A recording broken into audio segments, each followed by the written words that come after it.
नवाज शरीफ साहब जो हैं उनके लिए एक ऐसा माहौल बने कि जिसमें इमरान खान अंदर हो, फिर उसके बाद पार्टी की टूट फूट हो जाए, फिर नवाज शरीफ साहब वापस आ जाए, उनके मामला सीधे हो जाए। मियाँ साहब जो है, मियाँ साहब को कोई तकलीफ नहीं होनी चाहिए। मियाँ साहब को जैमर वाली गाड़ियां दो, फिर जैमर वाली गाड़ियां मरियम को भी दो, हमजा को भी दो, शहबाज साहब भी साबिक वजीर आला उनको भी दो।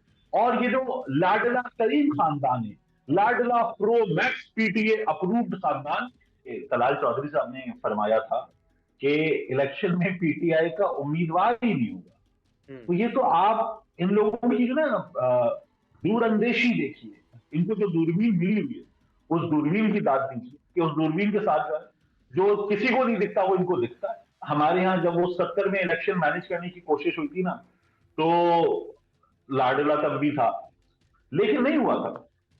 फिर बेनजीर भुट्टो का रास्ता रोकने के लिए जब तमाम कोशिशें की गई, तो ना मीडिया था, ना सोशल मीडिया था, ना इस तरह की वेव थी, लेकिन नहीं रोका जा सका था। अब जब आप ये कोशिशें हो रही हैं, तो मीडिया भी है, सोशल मीडिया भी है, पुलिस वाले भी परेशान हैं। मेरी पुलिस वाले से बात हुई, बड़े अफसर से, उन्होंने कहा हम परेशान हैं, इससे बेहतर कि मियाँ साहब को दे दिया जाए। हम ये कार्रवाइयां कर करके तंग आ गए। जी बिस्मिल्लाहिर्रहमानिर्रहीम, अस्सलाम वालेकुम। सियासत.pk आप देख रहे हैं। जमाल अहमद आपके साथ, तारिक मतीन सब हमारे साथ। तारिक भाई सर अस्सलाम वालेकुम। वालेकुम अस्सलाम। संगे जोड़ तगड़ा फखैर राजी। अल्हम्दुलिल्लाह ठीक ठाक। तारिक भाई, सदर मुमलिकत का इंटरव्यू गुज़िश्ता रात सामने आया। समर अब्बास साहब के साथ था। सवाल हुआ गलती क्या हुई चेयरमैन पीटीआई इमरान खान से। जवाब बड़ा मानी खेज था। गलती क्या हुई चेयरमैन तहरीक इंसाफ से? Too much dependence on the fact कि द कॉन्स्टिट्यूशन विल प्रिवेल। बड़ा क्लियरली आपसे कह रहा हूँ, मुझे तो और कोई चीज नजर ही नहीं आती। देखिए हमारे यहाँ ना एक केस अभी चल रहा था जिसमें सदर की अब चलने वाले केस में और डेवलपमेंट में जरूरत नहीं थी, लेकिन फिर 9 अप्रैल तक जाकर, 3 अप्रैल तक जाकर घसीट के सदर को उस केस में लाया गया और कहा गया कि वो जब इख्तियार नहीं था तब कर दिया था, अब जब इख्तियार था तो अब नहीं किया। और फिर हमने क्या देखा कि वो तमाम लोग जो कह रहे थे इसकी औकात नहीं है, ये तारीख नहीं दे सकता, ये पीटीआई का टाइगर बन के ऐवान सदर में बैठा हुआ है, वो तमाम लोग जो थे उन्हें हमने कहते हुए देखा इसने आइन की तारीख, आइन पे अमल नहीं किया, तारीख नहीं दी, अब ये इस्तीफा दे दे। तो समझ में मुझे आया कि हमारे यहाँ दोनों तरफ, इदारे के अंदर भी, सुप्रीम कोर्ट ऑफ पाकिस्तान में भी, बाहर भी एक अजीब सा काम हो रहा है। जब सदर अपना काम कर रहा था तो कह रहे थे नहीं कर सकता, अतर बिन साहब कह रहे थे हमें नियत देखनी होगी, असेंबली पंजाब की सही तोड़ी गई गलत तोड़ी गई हमें यह देखना होगा।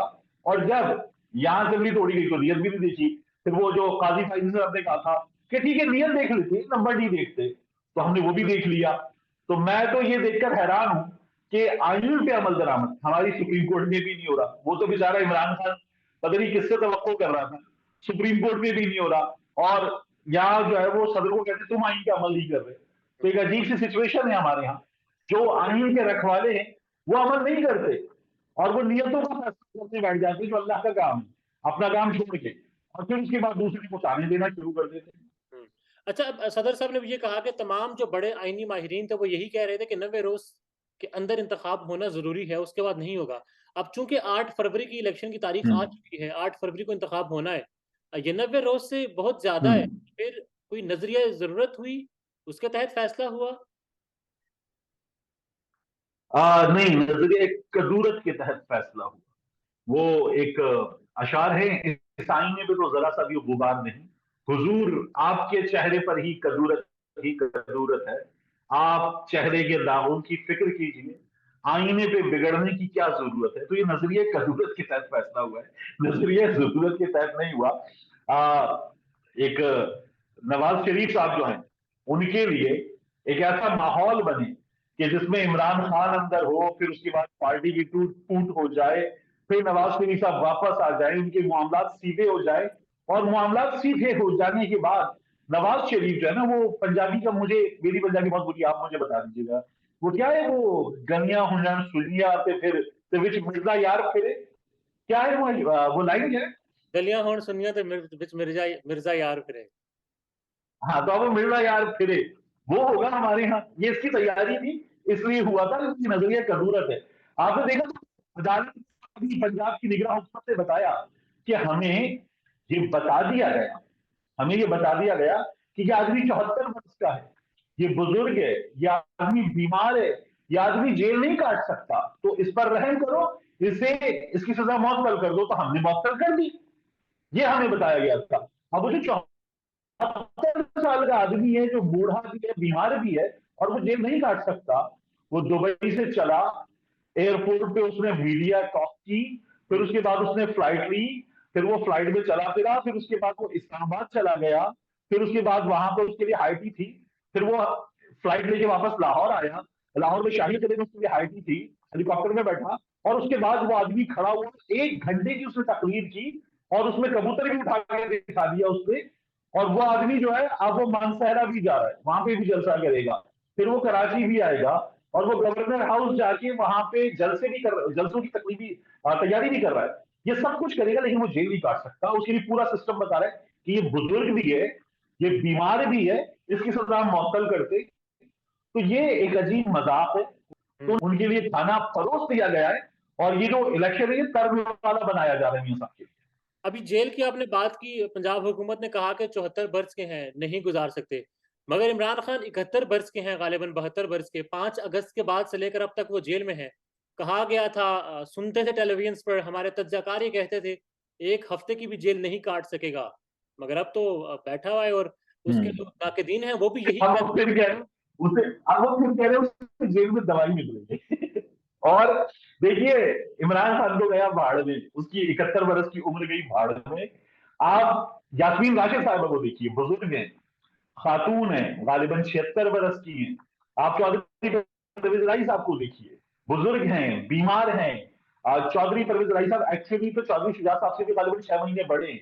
ये तमाम फैक्ट्स देखिए, और उनकी जेल देखिए। उसको उठाओ, इस्लामाबाद से लाहौर लाओ, लाहौर से उसको गुजरात ले जाओ, गुजरावाला ले जाओ, फिर इस्लामाबाद ले जाओ, फिर लाहौर ले आओ। एक अदालत दूसरी अदालत, एक हाथ से पकड़ो, दूसरे हाथ से पकड़ो, पांव पकड़ो, उठा के गाड़ी में फेंको, तो वो ठीक है। मियाँ साहब जो है, मियाँ साहब को कोई तकलीफ नहीं होनी चाहिए। मियाँ साहब को जैमर वाली गाड़ियां दो, फिर जैमर वाली गाड़ियां मरियम को भी दो, हमजा को भी दो, शहबाज साहब भी साबिक वजीर आला उनको भी दो। और ये जो लाडला तरीन खानदान है, लाडला प्रो मैक्स पीटीए अप्रूव्ड खानदान, इनके लिए सब कुछ तैयार करके रखो। तो ये हो रहा है, हम कहें इमरान खान की एज की, वो तो फिट आदमी है ना, क्योंकि हमेशा से वर्जिश करता हुआ आया है।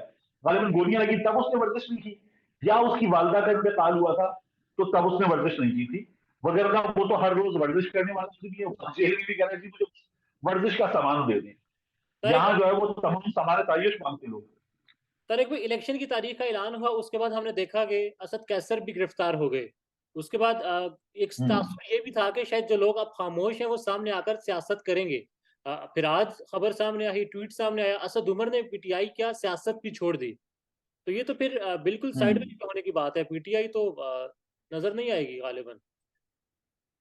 देखिए, ये तलाल चौधरी साहब ने फरमाया था कि इलेक्शन में पीटीआई का उम्मीदवार ही नहीं होगा। तो ये तो आप इन लोगों की जो ना दूरअंदेशी देखिए, कितना दूर तक ये लोग देख सकते हैं। माशाल्लाह, इनकी बसारत की दाद दीजिए। आप तलाल चौधरी की क्या, आप राजा रियाज की बसारत की दाद दीजिए। राजा रियाज ने कहा था 15 मई से 4 दिन पहले बाद, 4 दिन पहले इलेक्शन होंगे। तो जो 8 तारीख है, वो 11 मई सॉरी, तो वो 4 दिन पहले इलेक्शन हो रही। तो इन लोगों की बसारत की दाद दीजिए, या इन्हें जहां से दिखाया जाता है, इनको जो दूरबीन मिली हुई है, उस दूरबीन की दाद दीजिए कि उस दूरबीन के साथ जो किसी को नहीं दिखता वो इनको दिखता है।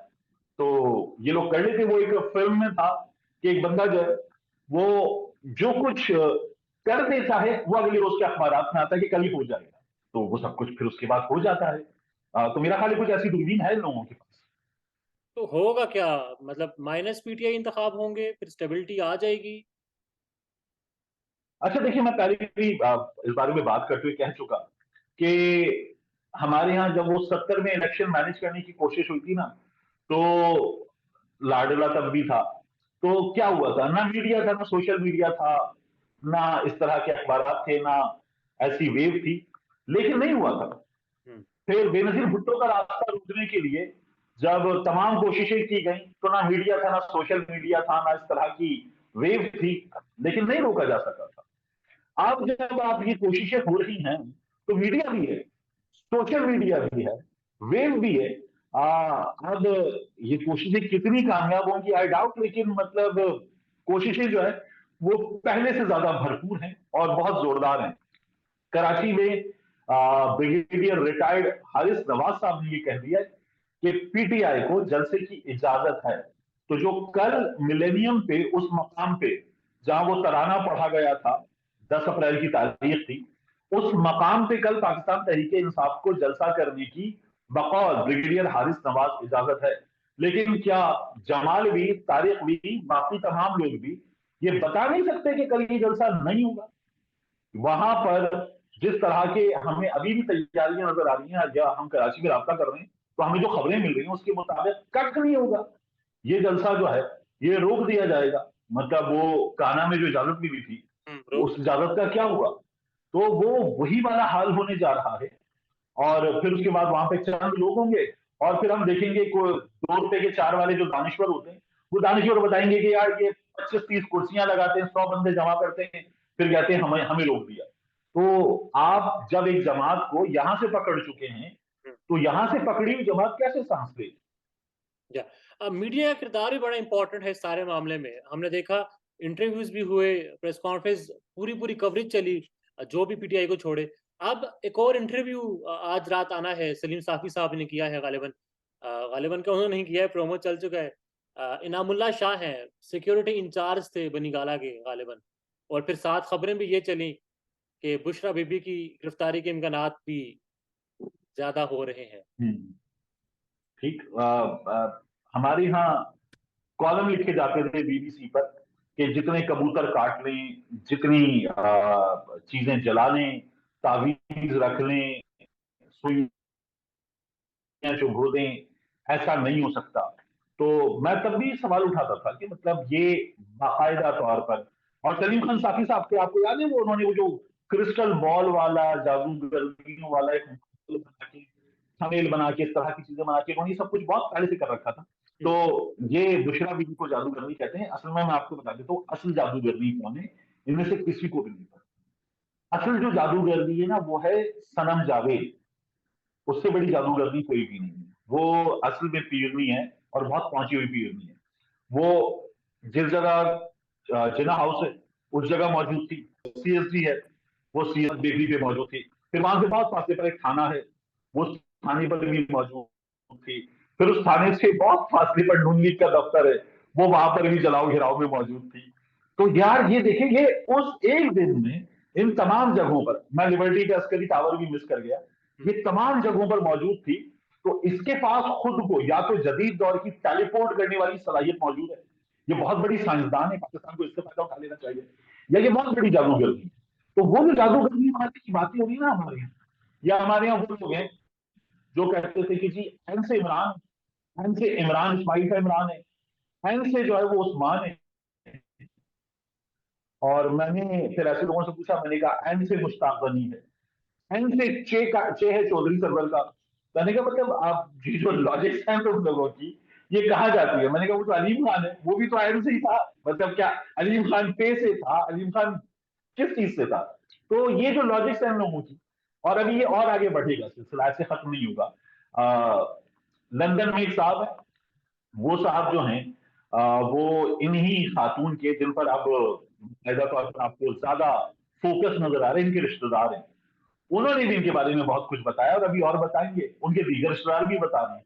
तो ये सिलसिला ऐसे खत्म नहीं होगा, ये अभी आपको और नजर आएगा।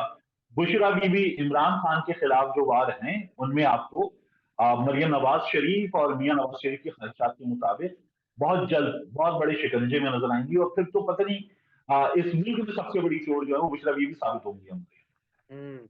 और फिर इमरान खान टूट जाएंगे अगर बुशरा बीबी को अरेस्ट किया जाता है तो। यार मैं तो देखिए इमरान खान को तो ये लोग तोड़ चुके। ये लोग बार बार कह चुके कि इमरान खान जेल में बैठ के चीखें मार रहा है, वो कह रहा है मुझे निकालो, वो कह रहा है इससे बात करो, उसने कहा था इस वाले मुल्क के सफीर से मिल लो, उस वाले मुल्क के सफीर से मिल लो, और न जाने क्या कुछ। तो तोड़ तो बहुत पहले चुके ये लोग। अभी तो ये जो है ना वो टूटा हुआ इमरान खान है, जिसको आगे शायद वापस जुड़ने से रोक रहे हैं। लेकिन तोड़ तो ये बहुत पहले से चुके हैं। हमारे यहाँ आपको इलेक्शन से पहले जो चीजें नजर आएंगी उनमें इमरान खान से जुड़े तमाम लोग, करीब तरीन लोग, ये जेलों में भी होंगे और जेलों में होने के साथ इमरान खान भी जेल के अंदर होंगे। इलेक्शन इमरान खान की हिदायत के मुताबिक वुकला लड़ रहे होंगे और फिर वो वुकला भी गायब हो रहे होंगे, उनके घर भी टूट रहे होंगे, उनके घरों पर तोड़फोड़ भी हो रही होगी। इस तरह का इलेक्शन है। इससे बेहतर यह है कि मियां नवाज शरीफ साहब को ये पूरी पुलिस वाले भी परेशान है। मेरी पुलिस वाले से बात हुई, बड़े अफसर से, उन्होंने कहा हम परेशान है, इससे बेहतर कि मियां साहब को दे दिया जाए। हम ये कार्रवाइयां कर करके तंग आ गए और हमें जो है वो जेल रोड वाली जो सरकार है वहां से हमें हिदायत आती है, बल्कि अब वो जेल रोड वाली नहीं, अब तो वो इंडस्ट्रियल एरिया वाली सरकार है, तो वहां से हमें हिदायत आती है। हम उस इंडस्ट्रियल एरिया वाली सरकार की हिदायत पे अमल करके तंग आ गए, ऐसे ही दे देना चाहिए। यही बात उन्होंने सनम के वालिद से भी की थी। उन्होंने कहा था मियां साहब आ गए, आप उनसे राब्ता करें, हम लोग परेशान हो गए, आपकी भी जान छूटे हमारी भी जान। तो बस इसी पे मेरा तारिक भाई आखिरी सवाल आपसे ये है कि बतौर सहाफी तज्जिया आपका चाहिए, असद उमर, फवाद चौधरी, दीगर लोग जिन्होंने वजारतें इंजॉय की पीटीआई के दौरे हुकूमत में, ज़ाहिर सख्ती का वक्त इस वक्त है उन पर, ऐसे में वो खवातीन जिन्होंने शायद वजारतें भी इंजॉय नहीं की और जेलों में ही है, गालिबन उतना ही वक्त भी हो चुका है, कितना इम्पोर्टेंट है पाकिस्तानी सियासत के लिए ऐसे सियासी वर्कर का होना? देखिए, न ये पाकिस्तान तहरीक इंसाफ के लिए एक ऐसी सिचुएशन है जो परेशान कुन है, ना मुस्लिम लीग नून, ना खवातीन दीगर जमातों की खवातीन उनके लिए परेशान कुन है, ना मेरे आपके लिए। ये हमारे बड़ों के सोचने का मकाम है कि हम दुनिया को क्या दिखाने जा रहे हैं, हम क्या बताने जा रहे हैं कि 6-6 महीने हो गए, चालान भी पेश नहीं हुआ है और हमने खवातीन को जेलों में कैद करके रखा हुआ है। उनके लिए पूरी दुनिया से अब पर जो है वो सवालात भी आ रहे हैं, प्रेशर भी आ रहा है कि ये किस तरह का निज़ाम इंसाफ है, किस तरह का सेटअप है, क्या हो रहा है। लेकिन हो रहा है, चल रहा है, इसके रुकने का आपको कोई आसरा नजर नहीं आता।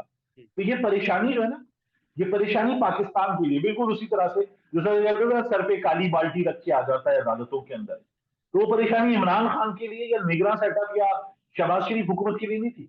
वो दुनिया भर में पाकिस्तान का मजाक उड़ रहा था कि यार इनके यहाँ हालात इतने खराब हैं कि इनके साबिक वजीर आजम को अदालतों में इस तरह से आना पड़ रहा है, उसे गोलियां लगी हैं, उसका पर्चा नहीं हुआ है। तो वो पाकिस्तान के लिए परेशानी की बात थी और पाकिस्तान के लिए परेशानी की बात पूरी दुनिया में थी। यही सूरत हाल अब भी है। क्या मुझे बस आपका कमेंट चाहिए, वो सवाल एक था, अली मिर्जा साहब, इंजीनियर मोहम्मद अली मिर्जा साहब, कुछ स्टेटमेंट्स उनकी पहले भी थी और अब फिर उनकी स्टेटमेंट्स आ रहे हैं। पहले तो कहा गया कि जो मर्जी कर लें, इमरान खान नहीं टूटेगा, और मतलब इमरान खान के कसीदे सुनाए जा रहे थे, और अब तो अजीबो-गरीब हो रहा है, 90 के एंगल से, गलत 180 के एंगल से टर्न आया। मेरा ख्याल है कि मैं 3 बातें करूंगा इस पर। इंजीनियर साहब खुद टूट गए, पहली बात, इंजीनियर साहब रॉन्ग नंबर साबित हुए, दूसरी बात, और इंजीनियर साहब को आप सोशल मीडिया के हाथों कासिम अली शाह बनते हुए देखेंगे, तीसरी बात। पाकिस्तान में इस वक्त सबसे बड़ा मसला बोलने का है। पाकिस्तान में बोलने नहीं दिया जाता, जुबानें खींच ली जाती हैं, डर है, खौफ है, टेरर है। पाकिस्तान का मीडिया मुकम्मल तौर पर कंट्रोल्ड है, वेल मैनेज्ड है, एक मैसिव सेंसरशिप है। इसी तरह का दबाव पाकिस्तान में सियासत.pk भी फेस कर रहा है, जिसे पाकिस्तान भर में गुज़श्ता कई महीनों से मावरा आइन, मावरा कवानीन मुकम्मल तौर पर बंद कर दिया गया है, मुकम्मल तौर पर बैन कर दिया गया है। सियासत.pk की नशरियात को लिमिटेड करके पाकिस्तान में छोड़ दिया गया है। तमाम तर कानूनी मुआवजे के ऊपर आवाज उठाई गई, दस्तक दी गई, लेकिन हर तरफ से खामोशी है, सन्नाटा है, कहीं पर कोई सुनवाई नहीं है, कोई सुनने को तैयार नहीं है। लेकिन इसका हल क्या है? क्या खामोश हो जाएं? क्या सवाल ना करें? क्या मालूमात आप तक ना पहुंचाएं? क्या इंफॉर्मेशन आप तक ना पहुंचाएं? मालूमात भी पहुंचेगी, इंफॉर्मेशन भी पहुंचेगी, सवालात भी उठेंगे, लेकिन अब आपने रोल प्ले करना है, आपने अपना किरदार अदा करना है। और छोटा सा एक प्रोसीजर है, प्रोसेस है, उसके बाद आप अपना किरदार अदा करें और हमारी मदद करें। पहले आपने यह करना है कि हमारे यूट्यूब चैनल को सब्सक्राइब करना है, उसके बाद ज्वाइन के बटन के ऊपर जाना है, क्लिक करके हमारा मेंबर बनना है। या फिर दूसरा ऑप्शन यह है कि आपने वीडियो की डिस्क्रिप्शन में जाना है, वहां पर पैट्रियन का लिंक मौजूद होगा, उस लिंक के ऊपर क्लिक करें और हमें सपोर्ट करें, हमारा हिस्सा बने, हमारी ताकत बने। ख्याल रखिएगा। अल्लाह हाफिज।